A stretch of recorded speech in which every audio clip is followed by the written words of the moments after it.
You're listening to Blue Collar White Coat Podcast, the only podcast telling the stories of the people powering science. Welcome back to part 2 of my conversation with California State Certified Funeral Counselor and Apprentice Embalmer Michelle Tokarski. I've gotten so much amazing feedback from you all about part 1, so I'm really excited to jump right back into it for you, but first, some great news! We got our first feedback on Apple Podcasts, so shout out to the 4 folks who left us a rating, and thank you to username OtterWho for the lovely review. Also, to listener and friend of the show, Elisa, who said listening to our podcast while she runs keeps her running for longer, and as a person that lifts weights, that's just a huge compliment to me, because I can't imagine anything that would make me want to run in the first place. But truly, it means the world to me that you guys are hanging out with me and my guests, whether you're on your way into work or doing your workout. Especially for those of you who say that you aren't typically podcast people. Wow, I'm just thrilled. Thank you to everyone who's DM'd, texted, or let me know in person how you're enjoying the show. It literally means so much to me. I may or may not have a folder of screenshots of the good vibes saved on my phone. So, thank you. If you haven't left the show a review, whether on your podcast platform of choice or a comment on our YouTube channel, please consider doing so. It really does make a difference. I've been learning about this as a baby podcaster, and when you rate and review a show, it honestly helps with the algorithm. It helps the show show up in people's searches and on their home screens on their podcast platform of choice. So it's not just to feed my ego, I promise, especially as a small-time creator. Okay. That's the coffin lid closing on my little promo moment, but before we part the veil, I want to say again that this episode will be a bit more graphic in nature. Michelle and I are going to talk about technical aspects of different processes involved in preparing someone for their final destination, whether that's a burial with a viewing or a family-only ceremony before cremation. So listener discretion is very much advised. All right, we've got some unfinished business to take care of here, so without further ado, here's part 2 of my conversation with Michelle Tokarski, mortician in the making. People need to understand that when organs and tissue are harvested, a lot can happen to that body. That is some of the hardest work we do. And we can do it. It's a lot of work, but we can do it. We did a full symposium on how to do it. Like, that's how during school they took us in with Sierra Donor, who handles Sacramento. Sierra brought us in and they had their technicians there, and we fully watched them harvest every step of the way. And then they're so cruel, they then send us to lunch. And then afterwards you come back in and you suit up, and the second half of the entire day is, okay, you now see what they look like. Now make them look like they should. And you have to learn, how do I do this? And sometimes all that's left is just a bone, right? Sometimes a leg is this big around because they're taking what's necessary to help somebody else, to do skin grafts. So it's totally a noble thing. I was just going to say, I think a lot of people think of organ donor scenarios as like your liver, your lung, your kidney, heart. lung, heart. It can be veins, Achilles tendon. Your eyes. It can be your eyes, yes. Your cornea is probably the most frequent I see. Cornea is a very, very normal one. But your skin's an organ. And so when they take skin if they can. And my job is to make sure you never realize that that's gone. Because they won't take it, it from here, obviously. They have, these people have hearts. They understand, the hands are going to be left intact, the feet are going to be left intact, and the face is going to be left intact. And my job is to take those and build everything back up so that it looks and feels like your loved one is there. Wow. Yep. I would have never thought of that. That's crazy. Yeah. Oh, and my gosh. It's a lot of work, but when you do it right, there's no thrill in the world like it. There's no thrill. I will tell you this. I'm now at the point. So when we talked about I'm finishing my apprenticeship in the state of California, you have to do a minimum 2-year apprenticeship. You have up to 6 years to finish it. You pass a test and you have to do practical work of 100 embalmings. Okay. And you assist in the first 25. You're supposed to assist with your embalmer, and then after that, you can just embalm the rest. And once you have passed that exam and you've turned in your 100 count, you are now a licensed embalmer. And so I am currently finishing that. As I mentioned earlier, a large majority of my business is Hindu, and that You're is not doing not embalming. a religion that wants to embalm all the time, and that's okay. Um, for that, our goal is speed, right? We want to try to be able to cremate within 24 hours by sundown.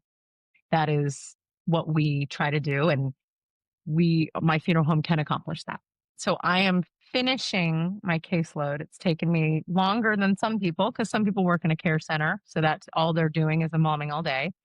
Um, and I used to be really frustrated about that, but now I'm actually really happy because since it's taken so much longer for me to finish my count, I've actually had more time to learn. Mm, And the more I work with unembalmed bodies, you can still use that to teach yourself about how to embalm and how to make them better.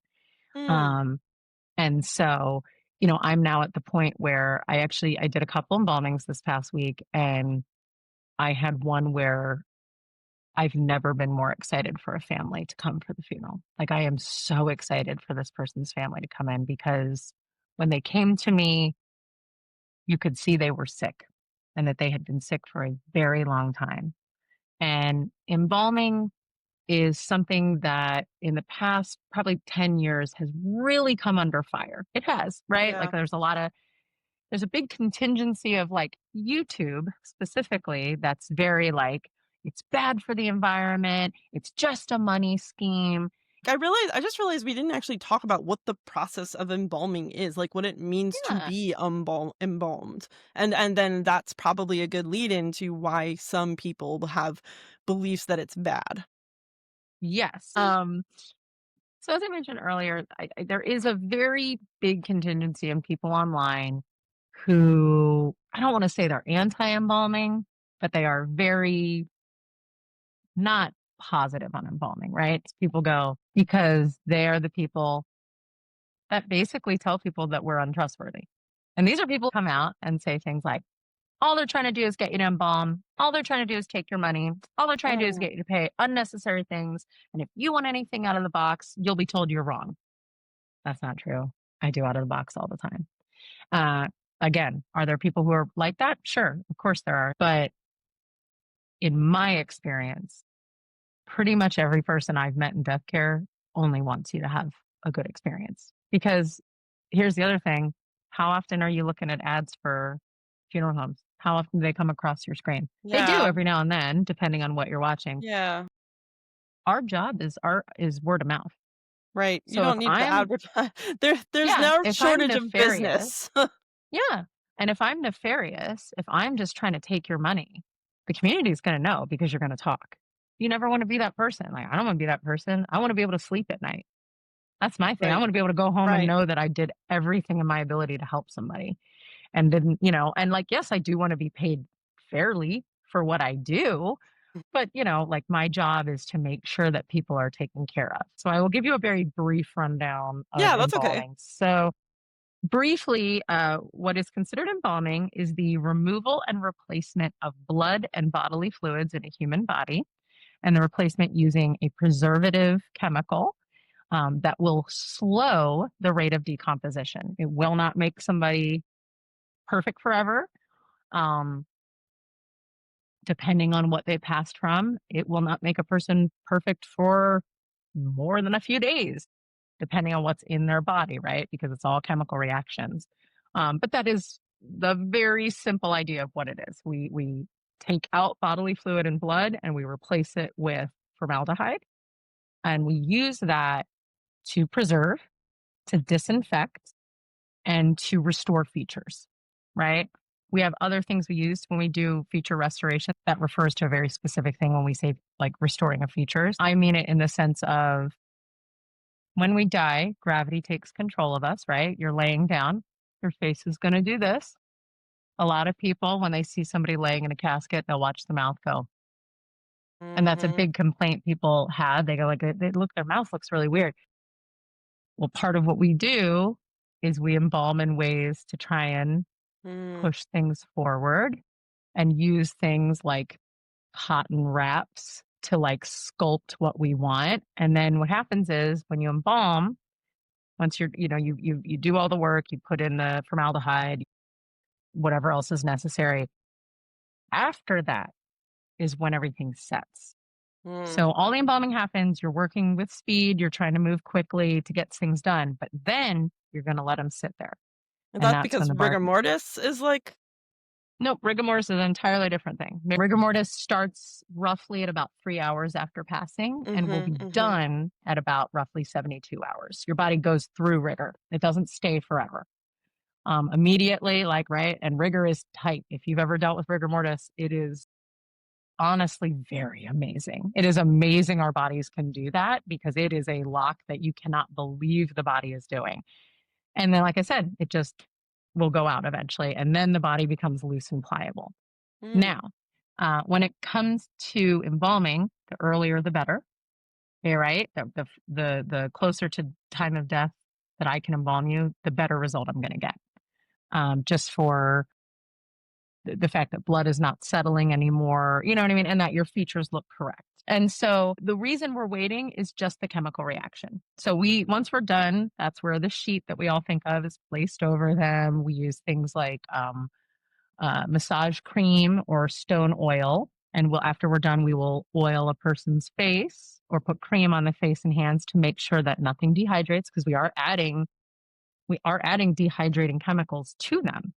And so if not done right, if done with too much chemical, then you can have somebody that freezes up way too much or can begin to dehydrate. And once you dehydrate, now we're dealing with a lot. It becomes a lot scarier. So we have a formula we use, which is C1 times V1 equals C2 times V2. That is what index is your embalming fluid, is your first C. And then what volume of that embalming fluid are you putting in? So if I'm using an index of 25 and I'm using 16 ounces, right? It would be 16 times 25. So 400, I think. And then the equal portion, that C2, is going to basically equal what is the index of the solution, because V2 is now the volume of the formaldehyde, any other complementary fluids that go in with it, as well as water, right? Water is what carries it into the body. Mm. Um, I usually, on average, will embalm with 10 quarts. So 320 ounces. That's what we're using. And what I'm coming up with, that final number I'm coming up with, is what is the index that I am embalming them at? And that tells me how strong is it going to be.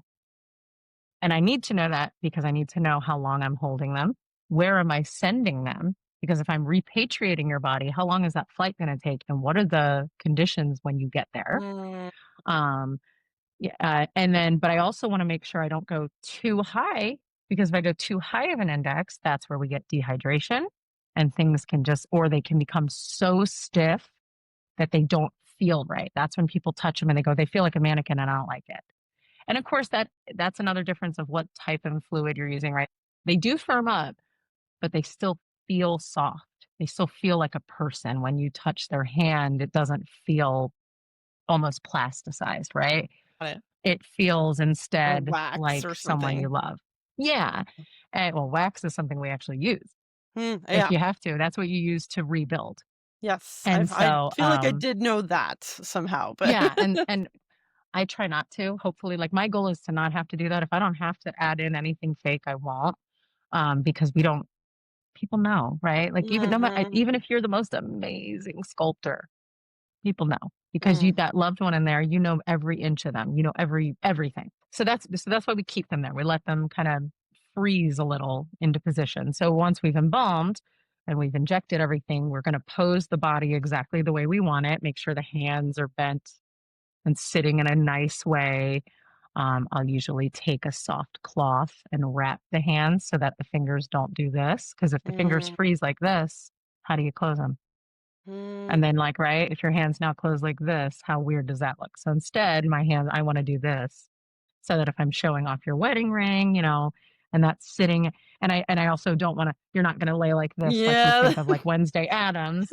You're going to lay as if you're just relaxed on a couch and that's it. I often joke with my husband that every couple years I need him to take a photo of me laying on the couch like this, just so people have a good frame of reference of what I should look like. Because that's the easiest way. You want me to look perfect? Take a picture of me like this, and that person will Hmm. go, "Oh, that's what she's supposed to look like." Yeah. Um, Yeah. That's and so, and funny. then, and so then we let them sit, and then we come in, and then until we have the funeral, then it is just aftercare. It is every day checking on them to make sure nothing like mold has grown. That's a real thing that you Oh still have my to deal with, God. right? Making sure that that formaldehyde hit every point of the body, that nothing, because I mean the body's, it's not like they're not empty and we're filling them up with a jug, right? We're Yeah. using the circulatory system and Yeah. we're Which can using that get as a very channel finite. Like to people think move of just through. like your arteries and the veins you can see on your hands that Mhm. are somewhat larger. Oh yeah. No, like all the little capillaries and everything. Like there's Mhm. little Oh teeny yeah. hair-like And veins. the way an embalming machine works is the embalming machine and what that does Oh. is it clears a pathway for us to be able to remove clotting or anything like that that's going to hinder us being able to get full diffusion of formaldehyde. And so you're standing with that body and you're examining it. We do things, we add dye to it. Most formaldehyde's pink. It looks like in Ghostbusters 2, the pink ooze. Most Yes. formaldehyde looks like that, All right. because especially if it has a humectant in it, it'll have that kind of Yeah. thick kind Yeah. of conditioner texture because it's going to add Mm. hydration. And then we also add extra dye, but that dye is only used, it will dissipate because that dye is used only as a tracer so that I can see See that the where it is. formaldehyde has hit where it is. And eventually that will fade out so that I can make them look normal, but that's Oh, what that is for. It's not to yeah. actually tint the skin, it's so I can look at a little toe and go, "That little toe has that in it." And so that's one of the ways we can make sure that fluid has gotten everywhere.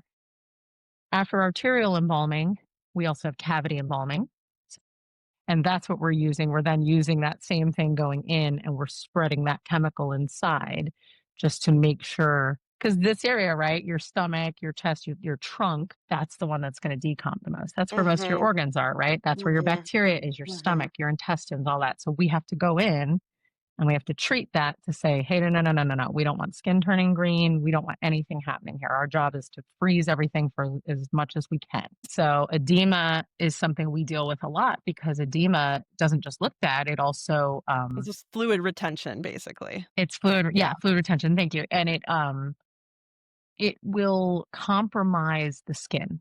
It will make the skin very thin because your skin is porous. It may hold a lot in, but your skin has little holes. So any liquid in your body is going to try and push out. It's why we sweat. It's why we do it, right? It's going to try and leave. And so, unfortunately, because you don't have working body systems, it's not going to be able to do it that way. So, it's going to try and find the lowest point in your body and it's going to try and come out, Mm. which can cause blistering, and stuff like that. Or it can cause the hands to swell to a point that you don't recognize them, the face. So a lot of our job is also geometry. We place people in positions to make sure things drain the right way Wow. so that the face looks right, and then I can go back in and re-aspirate to remove any additional fluid so Wow. that we don't have anything that looks bad. Like embalming is Yeah. not a one-time thing. It is, we do the actual act once and then we care for them up until that moment. And so, checking in, making sure everything looks right, you know, smells right. Like there's a lot of things Mhm. because all those senses are going to be in play. And, we look at people in different light. So we have the lights on, we turn the lights low because our chapel light is different than the preparation room. The preparation room is lit like a preparation room, right? It's very bright lighting, so I Yeah, can see every surgical detail. and So like a lot of times it's like any type of art. You're looking at it for too long and then suddenly you're like, everything I'm doing is bad, right? And you have to step away. And so a lot of times it's because we're looking at it in a really harsh daylight light. And that's not what our mm, chapel is going to look like. No chapels mhm, do be mhm. daylight because nobody needs to see that. Yeah, yeah. Um, and then, yeah, and then, so there's also topical formaldehyde that comes in gel. There's Mm. powdered formaldehyde. And then there's also things I use a lot of tissue filler. I do filler all the time There you for go. people. I inject filler for anything that needs to be done. So you really have to learn how to not Do it overdo right. filler in Not somebody's have a lips, bubble right? in someone's yeah. Mhm. How do you make sure that this lip looks like this and doesn't look like, Yeah, big pouty, if like, somebody allergic comes in and they're reaction kinda lip. yeah, well, or somebody comes in and their 92-year-old grandmother looks like she just, went to the Kardashians doctor. Like, no, we Oh, can't do that to no. them. You know Yeah, what I mean? Like, and no. I have unfortunately seen cases that Oh. other people have put out that are frightening. And we recently brought in somebody who has worked in this industry for a very long time.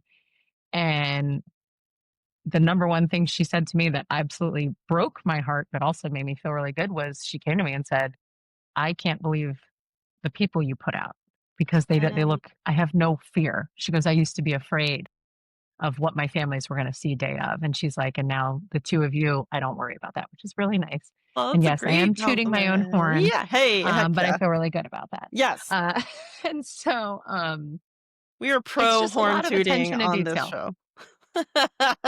It's just, Yeah.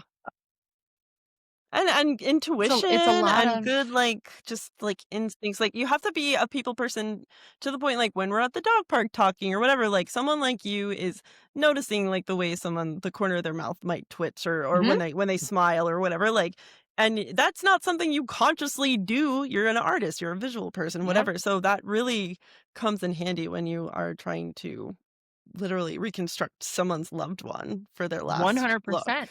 Well, Yeah. I can make you look perfect, but most people don't look perfect.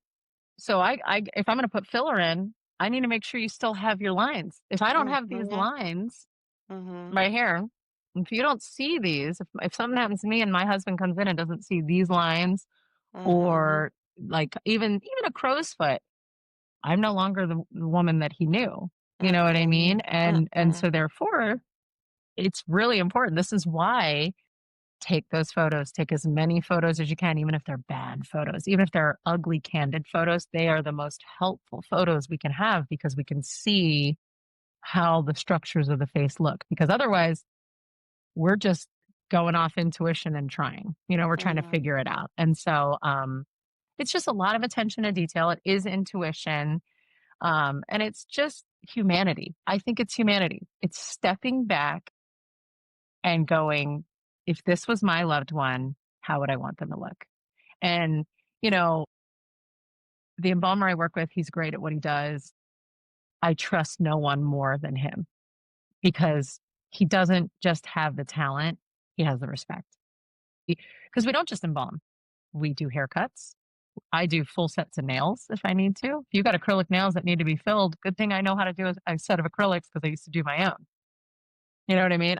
I'll do full pedicures on people because if that's what they would have wanted, that's what they would have wanted. You know what I Mhm. mean? I had to learn I had to learn how to fake a perm because I didn't have Mm. time to perm somebody's hair. Ah, So yeah. And as my crazy. bonus I have for you, Oh, just so you can see, in mortuary school, I actually have this. I don't know if I've ever shown you this.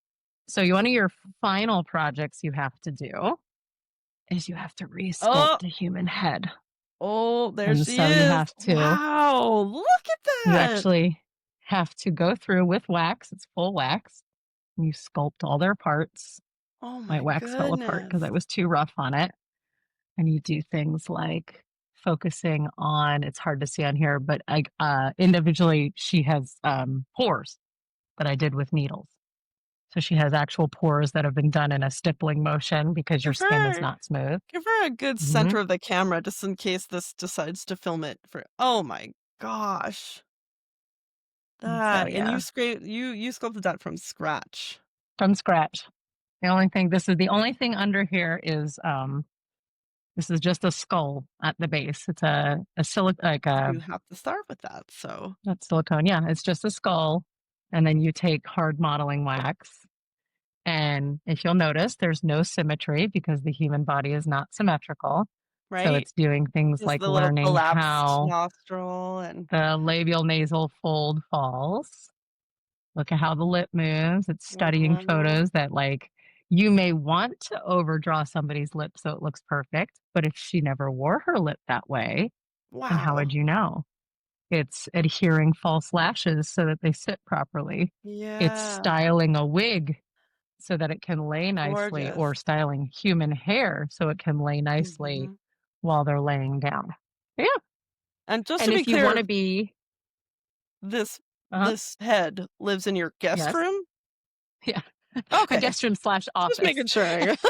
Listen, if you're spending a night at my house, let me tell you, I had unfortunately a younger gentleman, and the what we call the broccoli haircut that we see of the Ah, youth. That's a yes. perm. I had no Yeah. idea. I don't have children, so I had no idea that they were Yeah. getting their hairs permed, and I had to recreate one of those. But you got to recreate it laying backwards. So it's Yeah. got to sit right, but they have to be laying down. And so that, it's you learn a Wow. lot in this industry. Yeah, you learn a lot. You also learn how to do religious marking. Some families just, even though they don't want to. It's too hard. And so they'll come to me and they'll give me the religious items and tell me exactly where to place, how to place, what to do, if I need to say something when I do it, if I need to have a certain song or mantra playing that they would prefer. Mhm. And we do it. Like that's what we're here for. And the moments that are the best are when they turn around. And when they turn around at you and look at you and to go, I can't believe how good they look. There's nothing that feels better than that. No amount of money feels better than that. I mentioned earlier, and I got sidetracked when I went to the conference, I met somebody who worked for organ and tissue donation, and we were having lunch, all of us. And unfortunately, a lunch in death care, the conversations are wild in comparison to, right? Other lunches, Yeah. probably. And this person works specifically in very hard cases. So, homicides, accidents. This is the person that has to then go to the next of kin and say, I'm so sorry.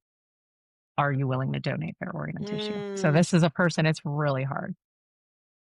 And they told us at the lunch, they said, the hardest part of my job is never knowing what happened afterwards, right? Like, I know we got this, but I don't know what that meant for the family. And they went on to describe a very terrible accident that I ended up taking care of. Mm. And I was at this lunch. And I remember as soon as she started describing it, I felt my heart drop because I'm like, oh God, she's talking about mine. And I'm sitting with me, my office manager, and one of the owners of my company. And she says it, she describes it. The office manager just looks at me and he goes, we got that case. She took care of Mm. him. So this person was not young, but younger, definitely well before their time. And so their next of kin were parents. And the medical examiner rightfully had to tell them, I don't think you're going to be able to see this person ever again. And so now, right, you've now lost your child, something that should never happen. And then you're told you may never be able to say goodbye in person. So they came to us and we got them a full viewing. We had a full 2-day service. It was a lot of work, but we got him back to looking Wow. amazing and had a very big service for this person who deserved it. And talk about sweating through your outfit. You talk about standing in a pair of scrubs and just being soaking wet by the end of what you're doing because you're like, because it's not just hard. It's not just physically hard and mentally hard. It's that pressure of knowing this person's mother is who's coming to see them in 2 hours because it's the day Oh. before we want to do everything and they want to see if we can. And we're like, We got to get this done, and we need them to see them as early as possible to make sure. I just got And we goosebumps did. about that. Oof. Oh, this was one of those ones where both me and my other embalmer were working together on it. It was that Mm, much mm, restoration. And in the end, that the parent came to me and said, you gave me an extra day with my child. And that is why we do our job. Yeah, it's nice to work in an industry that's never going to go away. It's yeah. just not. There's always a need. But that moment when someone comes to you and hugs you, right? And takes you in a hug and just says, like, you gave me an additional 24 hours with my child. Oh, and that's it. And that is where we sit. That is what we do. Like, that is the mindset when you're in that room. 'Cause that's it. Like, this isn't a body. This is someone's loved one. And I do a lot of repatriation. So I know, Mm, like, you're not only leaving here, you're going to another country. And yeah. they're not only, they don't know what you look like at time of passing. A lot of these people have no idea what you look like at all. They've just been told you passed. Um, they have no idea how good of a job we're going to do, Mm-mm. right? How scary is that? And a lot of people are like, well, what am I going to see when I open the casket Right. across the seas? And so that is, that's what we think about. That's what's in our mind constantly when we do this work. And so far, that's the right thing to keep in the mind. Because when you keep that in your mind, your heart's leading the right way. Yeah. And And then, so yeah. and you get better results. I mean, you Yeah, do need but that's talent. like You do a need life talent. lesson right there. As long as you're going Hmm. forth with your best intention for others and not just your own gratification, it almost will 100%. always turn out even better than you think it will. Yeah, Yeah. I love that. Ooh, that service was great. Like, it was horrible. It was a horrible service that never should have had to Mm, happen because of just a terrible accident. mm, But it was the best case scenario that could have happened from mhm, it. And that that's what we want. mm. So yeah. So speaking of, I guess, like, you know, that kind of goosebumps, like chills, you know, like spiritual, like I want to ask about creepy stuff, but I also want to ask about just like have there been moments where you're like that was weird, like a cold breeze or like a feeling even of like this person is really happy with my work right now, or when you bump into them and you're like, oh, excuse me, like have you had moments where you're I'm not by myself right now. So personally, I don't feel that when I'm in the back. When I'm embalming, no, because when I'm embalming, my brain is in where I'm too Mm, focused. It's where when you're embalming, you're thinking about 10 steps ahead because anything can go wrong, right? Because you're like, and so in that moment, you're just full throttle forward. You're like, what am I doing next? What am I checking here? Where am I massaging? What am I doing?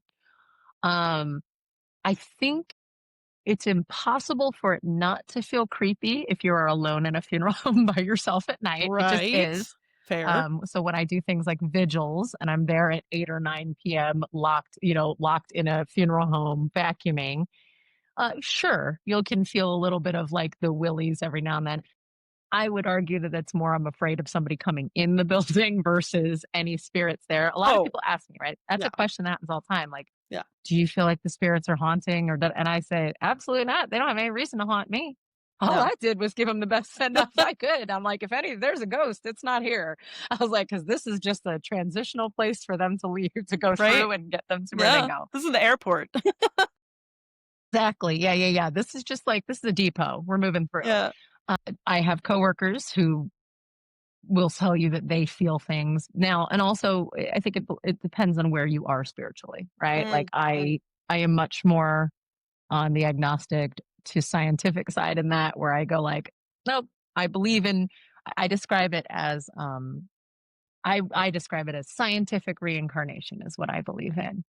I will die, I will return to the earth, and the parts of my body in the earth will then turn into grass, which will then that to me is what I sure. believe in, Sure. right? And so because of that, I think that's why I haven't really experienced anything that feels like the willies. And sometimes, you're just told that by the family. Sometimes it's the family that tells you that. Yeah. Hi. Uh-oh, who's here? I've been sitting on at Who the is desk for too it? long. I'm in It's the trouble. girl, So Audrey Beagle. the whole reason we have a job. The whole reason we have a Yes, job. that's right, is Who's to that? pay for these children of Is ours. that Yeah. Amy? Mm-hmm. Is that Amy? What you doing, Audrey? Oh, Hiccup just came in because he was like, "Hey, you're using baby voice." I have to pick him Are you up though just like because. the rules? Do you want to come Who's here? that? We have to do a Is that screenshot of Hiccup? the babies. We have to do a screenshot of the babies, even though you're stinky activity. He's like, no, please don't. Okay, really quick. It's Hiccup. Where is he? It's Hiccup. Is that Hiccup? Yeah. He's like, Mom, why you do this to me? I promise we'll go out after this. That's so funny. Yeah. Hey, how'd you So yeah, be? I haven't seen anything spooky. I do have one of my one of the people who works in our front office is very spiritual, and so she will tell you that she has seen orbs. She feels presences quite a bit. And I think that's also just because she's just more in tune with that. I think it's really a case by case. So Totally. I can't fully say Yeah. nothing creepy happens in there. It just doesn't happen to Okay. me. Yeah, no, I think that's super fair. I think some people's antennas are just longer than others, for that kind of Exactly. stuff, and there's nothing wrong with that. But as this is our Halloween episode, I felt like I needed to ask, So and I love that stuff. But I guess to close out, what advice do you have someone who's thinking of switching fields and maybe even specifically yeah, to potentially pursue mortuary science? Or going back to college, whether it's they're in their 30s or 40s or 50s. absolutely. Oh yeah. First and foremost, going back to school at any age. I would argue, make sure it's a reputable school, but don't worry about prestige. Turns out there's a lot of amazing educators everywhere. I will champion community college forever. If you don't know what you want to do and you want to switch careers, go to community college.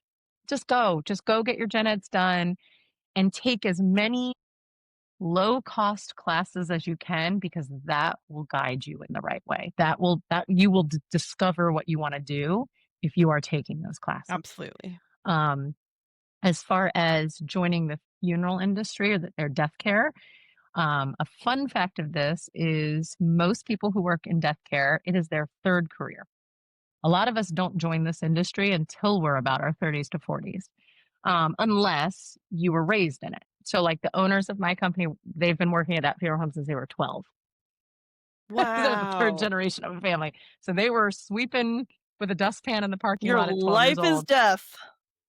Yep, their high Wow. school job was body removals 24 hours a day. So 2 a.m., their dads would be like, get up, put a suit on, you're picking up a body. Oh yeah, that's why they had kids. They'll tell you. Their dads will be like, that's why I had sons. They can go get them.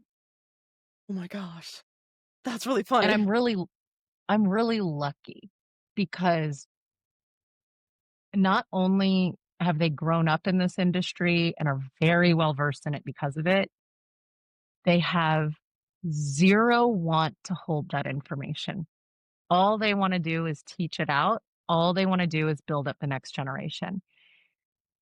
The funeral industry has been changing, right? I think a lot of people know this, but I will definitely say it, right? Most people, when you say describe a funeral director, they usually are going to describe the tall man from Phantasm, a thin, gaunt white man in a suit who's like his face sits Yes. like this, right? He's the Undertaker from the Wild West that's doing the measurements for the Mhm. coffins before the shootouts, right? That's what we think of.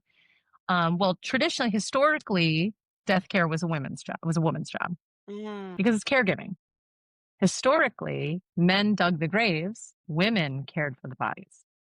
Women dressed the bodies. Then, in about that Civil War era, uh, people started to realize money could be made out of it because it used to not be a profession that you did, right? It was like a profession you could You do, but you weren't right. just like doctors didn't make millions of dollars, right? Back in the Yeah. previous days, right? You just did it as part of your community and that was your You were skill. And burying you your got loved one paid, on but your it was it. property most of the time. It Exactly. wasn't. Um, but then about that time they went, wait a minute, money can be made out of this? And then a bunch of guys went, I think women are too delicate to do this. Sorry, you can't do this. This is a man's profession. So interesting how those two things butted Yeah. up. But Recently, in the past 5 to 10 years, the influx of women to the industry has been massive. Here in the Mm-hmm. Bay Area, we've recently opened our chapter of the Death Care Collective, which is a women's only death care community. So for all of us Right. that work, so death doulas, funeral directors, crematory operators, cemetery workers, any of them, embalmers, it's just a social club for us to be able to get together and navigate what it is to be a woman in this field. Do I still work services where I lift a casket and a bunch of men go, "Whoa, you're really strong." And I go, "Yeah, I don't know if you caught on to what I'm doing here, but I'm lifting a fully hardwood casket with a human body in it. Several That's times a about week. 500 pounds. And I'm lifting that with one other person. Like, Oh and my we are God. picking it up and putting it up and down. And so I told a lady yesterday because she was coming to bring stuff in and I said, "Hey, let me come out and help you carry stuff." And she goes, "Well, I have a bunch of stuff of water bottles." And I said, "That's fine. Good. Like, that's what I'm here for." And she goes, "Well, do you have a cart?" And I said, "I got these, baby." Yeah, She baby. just looked at me and she was like, "Good Lord, don't ever come near me again." No. I was like, "That's what these were made for, right?" So, oh, yeah, go back to school, go to community college. Don't worry. It could be your third career. It could be a lot of people's third careers because sometimes it takes, A, we don't talk about how to do it. So a lot of people don't look into how to do it till they're older. And B, like a lot of people need to live life before they can be in this job. Right. I probably would have started this job earlier had somebody come to me in high school and talk to me seriously about it. I don't know if I would be as good as I am at my job now because, listen, it's not that I didn't care about people, but at 18, I didn't have the life perspective I have at soon to be 42, right? And so there is value in that. Starting at a later time in your life in the funeral industry isn't a terrible thing. Physically, it might be hard, but just because I do removals doesn't mean everybody will do removals, right? And I actually don't do removals that often. We are the business I work for is very lucky to have a removal company they work with. So I'm not getting sent out at 2 in the morning. They have somebody else that does that for me. I may take a phone call at 2 in the morning, but at least I'm not suiting up and going to a hospital. Right. Um, so don't be afraid of starting later in life, especially in this industry, because also you'll probably be able to interact with people better because it is hard for somebody in their maybe 70s to talk to an 18-year-old and have them plan a funeral for their husband or wife. And that's, Uh, do I think the 18-year-old could do a great job? Yes, but we have sure. to make Like, people how much comfortable. loss have you really experienced, and can you really empathize at that Well, and point? how many of these have you put together, right? This is a huge event for my family. And then, so going back to school, changing careers. Learning how to deadlift in order to lift Oh, the dead. yeah, weightlift. Oh, that was the other part I was gonna say. If you're really interested, go to your local funeral home. Go talk to them. Be most likely, if they're I don't know, I work for an independent. I don't know how corporate ones work. I will tell you, speaking for an independent, which I will always champion small business and I independent was gonna operations, say there but should be a whole other episode on, I'm sorry, corporate funeral homes? What? Like, I'm just imagining, like, a so coffin with, like, NASCAR-style sponsors down the side. Like, what are we talking about? those exist. But if you're a Oh, NASCAR fan, you can get one like that. that's true. Uh, That's different, though. but a really interesting thing is if you want to look at the kind of beginnings of that, watch 6 Feet Under. The show Mhm. 6 Feet Under. That's a huge sub storyline is that the corporate companies are coming through and buying up independent funeral homes. Most funeral homes in the US are corporate run, I believe, at this point. Mm, It's okay. And in some ways that's fine. Listen, mhm. for job security, for benefits, for stuff like that, like there are benefits to being in corporate. The biggest difference I was told, I was actually told this by one of my pre-need specialists, and I was like, wow, that is the best way to describe it. So I will take from her. So I can't take credit for this. And she said, the biggest difference I explained to people is a corporate run funeral home has to answer to shareholders, right? It's corporation. We don't. We answer to our community. That's it. Yeah. That's Yeah. it. If I need to, if I get a, I don't want to say strange, but if I get a different request, right, that's out of the norm, I can walk to the owner of my company and say, "Hey, can I do this?" I don't have to worry about chain of command and email this and call this. Nope. I can be like, I got the guy's cell phone number. I can just call him. You know what I mean? And he can Mm-hmm. give me an answer Yeah. right then and there. Yeah. Um, I don't have to, I'm very fortunate. I don't have to wear a button up shirt with a blue suit every day. You've seen me a few times when I Yes. come from the office. Yeah. And if I'm not in scrubs, I obviously I dress appropriately on days with services, but like I get to be myself. I get to be who I am I love that. as long as I'm still respectful. And that's Sure. because of where I work. That's because Yep. I have people that trust me and like they have a standard of how we dress. But other than that, like good, you're Yeah. covered and not offensive. Yeah. So Yeah. um but like I was saying, if you're interested, go to your local funeral home, especially if it's independent run. I promise you they have a need. And you could most likely just work 1 day a week, like on weekends, and start to see what it's like. You won't be embalming. They won't be taking you in the back to do that, but you'll see what First it's day. like to run a service.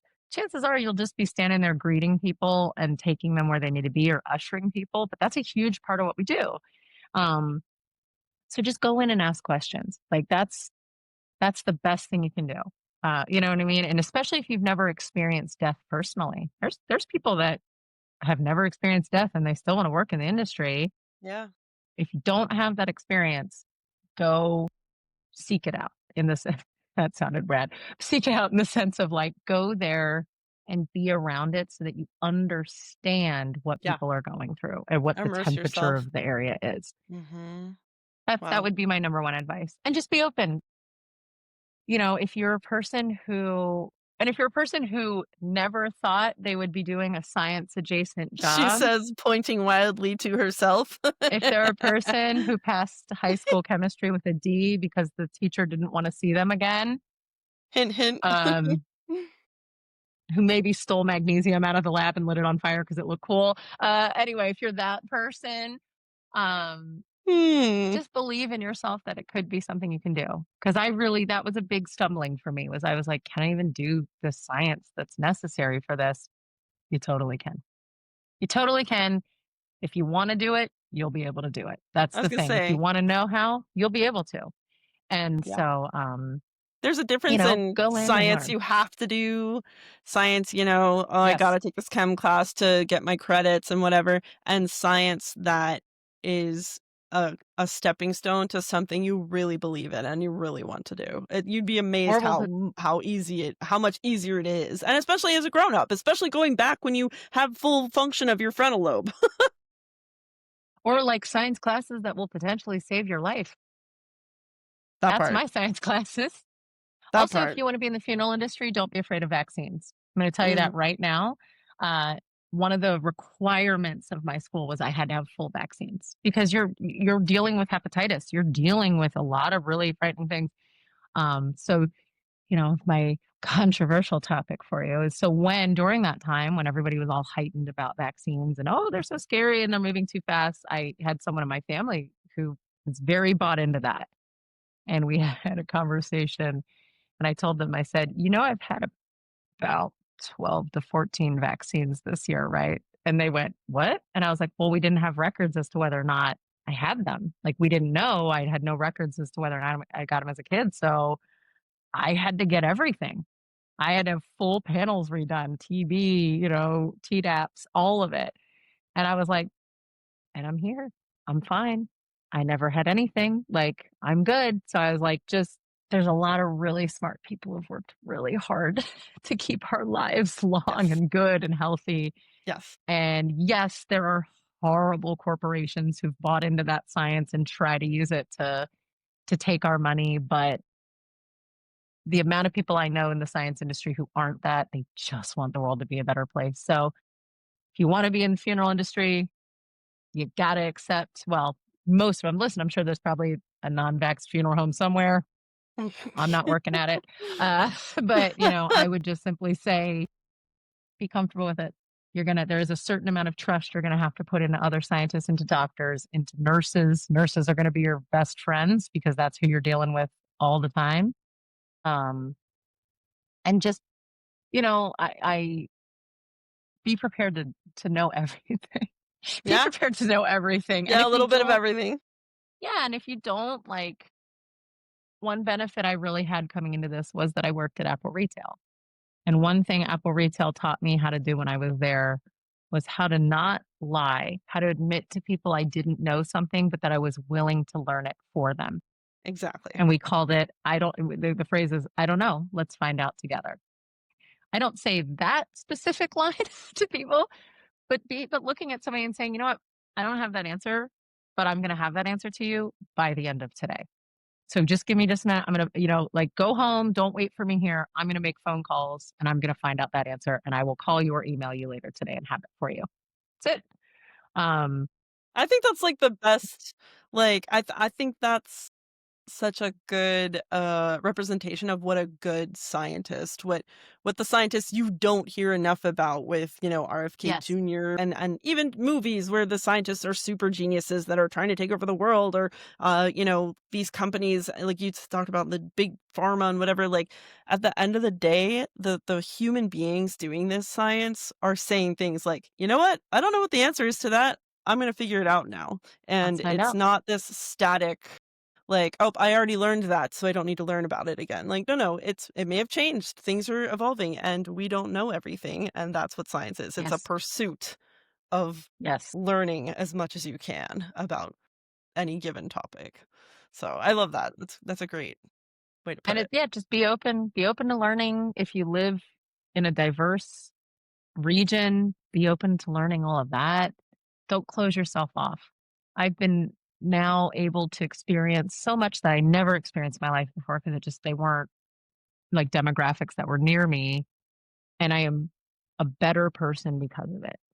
Like having that, I have created bonds with people that I never thought. I know, you know what I'm saying? I know pundits now that I have their phone number. You know what I mean? Like these, Yeah. and these are, men that I never in a million years would have known that I was going to be friends with. I have Catholic nuns where we do a lot of work at the convent. And let me tell you, I got Catholic nuns that I'm excited to go party with now because Yeah. Oh, I'm like, nuns what are up, cool. lady? It's, Yeah. and so just remain open. Like that's the number one thing. Just be open. This is an industry where a lot gets thrown at you really fast and a lot of things are going to come at you that you might go, "What?" That's okay. Be open. And ask questions. Go to your funeral homes. Call them. If you want to know about working there, call them. I promise you they need help. I promise you they need help. We always need help. Yeah. Well, this has been amazing. I have learned so much today, and I feel like we could do like a whole podcast on just this. And that makes me curious. Like, I bet there are podcasts out there about like funeral directions and stuff like There that. are some funeral podcasts that I listen to every now and then. And Yeah. my other fun fact for you, and you don't have to include this either, is I know we had talked about environmental impact. I was Oh, actually yeah. discussing this. I was discussing this because we have a crematory that we work with very often. And cremation is 85% of our business. And Okay. cremation as a whole is always on the incline in the US. Hmm. And that part of that is because of, like I said, less religion and people living further apart. That's the main reason for that. Because, right, we don't bury because if not everybody can come visit you, why would you bury there? And it costs a lot more money. And then once institutions like the Catholic Church approved of cremation, that also increased it.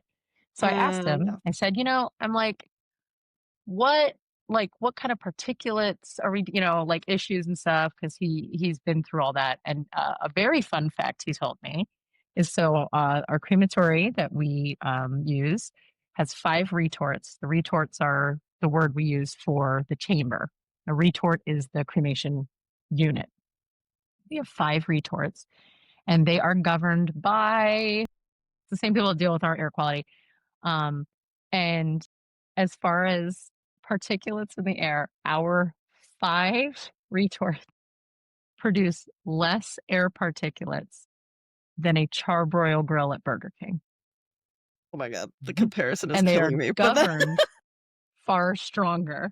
Like they are regulated to a certain degree because there is so based on how many particulates you're allowed to release, each retort itself is individually licensed and individually monitored. Like, So I have I was gonna say 5 licenses. inspected, and I'm sure Mhm. has to Annual stay up on inspections. certifications. We are very regulated. We are very, supervised, which is good. We should be. Um, each retort is then assigned how many they are allowed to cremate throughout the year. I see. So that is it. And so, where the pushback of that comes, like where like my bosses have had to go in and fight is say like, "Oh no, I can't do 500 a year. I need to do 1,200 a year because our crematory doesn't just serve us. We serve Mm, a bunch of funeral homes. And when a majority of your business are religions that do cremate, what am I supposed to do? Sorry, we hit the cap. Too bad about your loved one. No, like, so a lot of what we do is also advocacy work of saying like these are our, this, and I bring that up to talk about, to kind of go back to the point I talked about in nonprofit where it was like, oh, we saw the need in our community and you have to fight for it, even if it's not for you, right? Like people needing specific food because of their religion. We fought for that and we won, and it was important and it was impactful. People needing specific things to take care of their loved ones. We see it, we fight for it, we win it, and we help them in the end. this has been illuminating, and I will definitely have to have you back at some point so we can get more into some of this because just, oh Absolutely. my gosh, like the things we could talk about just yes, truly. Like this has been so great. And I'll see you later at the dog park, but thank you so Absolutely. much for joining us today on Blue Collar White Coat. Thank you for having me. And thank you for creating this. The podcast you're doing is really important because we see it every day that there's such a divide right now in our world between science and non-science specifically. So I really think this is super beneficial and really exciting. And especially, in death care, as we've mentioned before, like we don't get to talk about it a lot. And we don't get to talk about how we get into it a lot. And so thank you. Thank you for providing this outlet and this opportunity. Wow. Michelle is just an amazing person to talk to about almost anything, but especially about her job, which she clearly loves and cares deeply about doing right. So for all the morticians out there, I have a whole new perspective on what you guys do. And I hope this episode helps celebrate your job and your place in society because it's long overdue. As for the rest of us, it's pretty crazy how science is interwoven into aspects of everyday life, or, well, death, I guess. Everyday jobs, which gives me a lot of ideas for season 2 of the show. So I guess you better make sure that you're subscribed so you don't miss anything, and following us on social media at Blue Collar White Coat Pod on TikTok and Instagram, and on Blue Sky at BCWC Podcast. I'm definitely already cooking up ideas for new content, maybe a video series. I don't know. We'll see. So definitely get out there and follow us on social media and subscribe. But I'm getting ahead of myself as per usual. So we still have a lot of really cool people to talk to here in season 1.